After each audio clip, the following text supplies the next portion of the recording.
Hello friends, ಎಲ್ಲರಿಗೂ ನಮಸ್ಕಾರ. ಇವತ್ತು ಡೇ 34, 90 ಡೇಸ್ ಚಾಲೆಂಜ್ ಇತ್ತು. 34 34ನೇ ದಿವಸ. 74 75 ಇದೆ.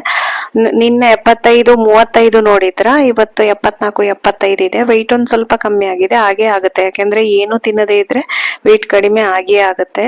ನೋಡುವ ಇದನ್ನೇ ಹೇಗೆ ಮೇಂಟೈನ್ ಮಾಡ್ಲಿಕ್ಕೆ ಆಗುತ್ತಾ ಹೇಗೆ ಅಂತ ಹೇಳಿ. ಬೆಳಿಗ್ಗೆ 2 ಗ್ಲಾಸ್ ನೀರ್ ಕುಡ್ದೆ ಎದ್ದ ತಕ್ಷಣ, ಆಮೇಲೆ ಪುನಃ ಒಂದು ಬಿಸಿನೀರು 1 ಗ್ಲಾಸ್ ಮಾಡ್ಕೊಂಡೆ. 1 ಆಪಲ್ ಅನ್ನ ಕಟ್ ಮಾಡ್ಕೊಂಡೆ. ಫಸ್ಟ್ ಮೀಲ್ ನಂದು ಈ ಆಪಲ್. ಇವತ್ತು ಡಿಟಾಕ್ಸ್ ಡೇ ಅಲ್ಲಿ 2ನೇ ದಿವಸ. ನಿನ್ನೆ ನೋಡಿದಿರಲ್ಲ ನೀವೆಲ್ಲ ಡಿಟಾಕ್ಸ್ ಡೇ ಹೇಗೆ ಮಾಡಿದೆ ಅಂತ ಹೇಳಿ.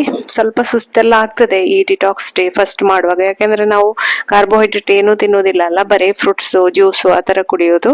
ಫಸ್ಟ್ ಮೀಲ್ ಆಪಲ್ ತಿಂದೆ. ಅದಾದ ನಂತರ 2 ಬಾಳೆಹಣ್ಣನ್ನ ಕಟ್ ಮಾಡ್ಕೊಂಡು ತಿಂತಾ ಇದ್ದೇನೆ. ಬೆಳಿಗ್ಗೆ ನೀವು ಎಷ್ಟು ಗಂಟೆಗೆ ಸ್ಟಾರ್ಟ್ ಮಾಡ್ತೀರಾ ನಿಮ್ಮ ಬ್ರೇಕ್ಫಾಸ್ಟ್? ಒಂದು 7 ಗಂಟೆ 8 ಗಂಟೆಗೆ ಆಪಲ್ ತಿಂದ್ರೆ ಮತ್ತೊಂದು 2 ಗಂಟೆ ಬಿಟ್ಟು ಪುನಃ ಒಂದು ಫ್ರೂಟ್ ಅನ್ನ ಸೆಲೆಕ್ಟ್ ಮಾಡ್ಕೊಳ್ಳಿ. ನಾನಿಲ್ಲಿ ಬಾಳೆಹಣ್ಣನ್ನ ತಗೊಂಡೆ.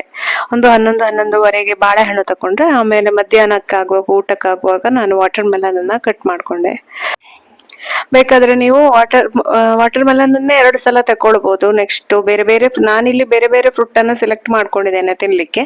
ನೀವು ಬೇಕಾದ್ರೆ ಕಂಟಿನ್ಯೂ ಅದನ್ನೇ ತಿನ್ಬಹುದು. ಈಗ ಅರ್ಧ ವಾಟರ್ ಮೆಲನ್ ಈಗ ತಿಂತು ಅಂದ್ರೆ ಮಧ್ಯಾಹ್ನ ಮತ್ತೆ 3 ಗಂಟೆಗೆ ಪುನಃ ವಾಟರ್ ಮೆಲನ್ನೇ ತಿನ್ಬಹುದು. ಹಾಗೆ ಕೂಡ ಮಾಡಬಹುದು. 1 ಬೌಲ್ ಅಷ್ಟು ವಾಟರ್ ಮೆಲನ್ ಕಟ್ ಮಾಡ್ಕೊಂಡು ತಿಂದಿದ್ದೇನೆ. ತುಂಬಾನೇ ರುಚಿಯಾಗಿತ್ತು. ಈ ಬೇಸಿಗೆಯಲ್ಲಂತೂ ವಾಟರ್ ಮೆಲನ್ ತಿನ್ಲಿಕ್ಕೆ ತುಂಬಾನೇ ಖುಷಿ ಆಗ್ತದೆ. ಮತ್ತೆ ಅದಾದ ನಂತರ ನೆಕ್ಸ್ಟ್ ಆರೆಂಜ್ ಆತರ ಎಲ್ಲ ಕುಡಿಬಹುದು. ಅಥವಾ ನಿಮ್ಗೆ ಜ್ಯೂಸ್ ಮಾಡಿ ಕುಡಿಬೇಕಂತಿದ್ರೆ 1 ಸಲ ಜ್ಯೂಸ್ ಮಾಡಿ ಕುಡೀರಿ. ಆಲ್ಮೋಸ್ಟ್ 2ನೇ ದಿವಸ ಫ್ರೂಟ್ ಆಗಿ ಹಾಗೆ ತಿಂದ್ರೆ ಒಳ್ಳೇದು. ದೇಹಕ್ಕೆ ಫೈಬರ್ ಸಿಗ್ತದೆ. ಇದು ನಮ್ಮನ್ನ 2ನೇ ದಿವಸ ಮತ್ತೆ ಕೂಡ ನಮ್ಮ ಒಂದು ಇಮ್ಯುನಿಟಿ ಬೂಸ್ಟ್ ಮಾಡ್ತದೆ. ಇನ್ನು ಕೂಡ ಮೈಂಡ್ ಅನ್ನ ಕ್ಲೆವರ್ ಮಾಡ್ತದೆ. ಆದ್ರೆ ನಮಗೆ ತುಂಬಾ ಸುಸ್ತಾಗ್ತದೆ 2ನೇ ದಿವಸ. ನನ್ನ ಕಣ್ಣೆಲ್ಲ ನೋಡಿದ್ರೆ ಗೊತ್ತಾಗ್ಬೋದು ನಿಮಗೆ.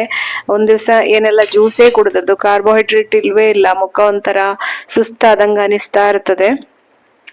ವಾಟರ್ ಮೆಲನ್ ತಿಂದು ಆಮೇಲೆ ನೆಕ್ಸ್ಟ್ ಆರೆಂಜ್, 2 ಆರೆಂಜ್ ಇದೆ. ಹಾಗೆ ಸ್ವಲ್ಪ ಗ್ರೇಪ್ಸ್ ತಂದದಿತ್ತು, ಅದನ್ನು ಕೂಡ ತಗೊಳ್ಳುವ ಅಂತ ಹೇಳಿ ಅದನ್ನು ಕೂಡ ತಗೊಂಡೆ. ವಿಟಮಿನ್ ಸಿ ಎಲ್ಲ ಸಿಕ್ಕಿದ್ರೆ ಅದು ತುಂಬಾನೇ ಒಳ್ಳೇದು.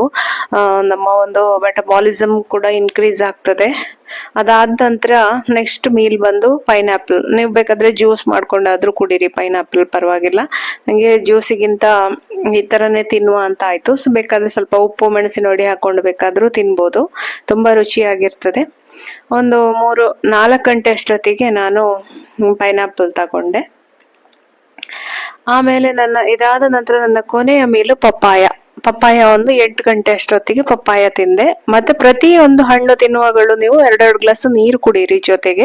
ಮತ್ತೆ ಬಾಯಾರಿಕೆ ಆದಾಗೆಲ್ಲ, ಇಡೀ ದಿವಸ ಸುಸ್ತಾದಾಗೆಲ್ಲ ನೀರು ಕುಡಿತಾನೆ ಇರಿ. 3-4 ಲೀಟರ್ ಅಷ್ಟು ನೀರು ಕುಡೀರಿ. ಇದಾಗಿತ್ತು second day detox plan. Friends, ನಿಮಗೆ ವಿಡಿಯೋ ಇಷ್ಟ ಆದ್ರೆ ಖಂಡಿತ ಲೈಕ್ ಮಾಡಿ, ಶೇರ್ ಮಾಡಿ, ಹಾಗೆ ಚಾನಲ್ ಅನ್ನ ಸಬ್ಸ್ಕ್ರೈಬ್ ಆಗೋದನ್ನ ಮರಿಬೇಡಿ. ನೆಕ್ಸ್ಟ್ ನಾಳೆ 3ನೇ ಡಿಟಾಕ್ಸ್ ದಿನ ನೋಡ್ತಾ ಇರಿ. Thank you.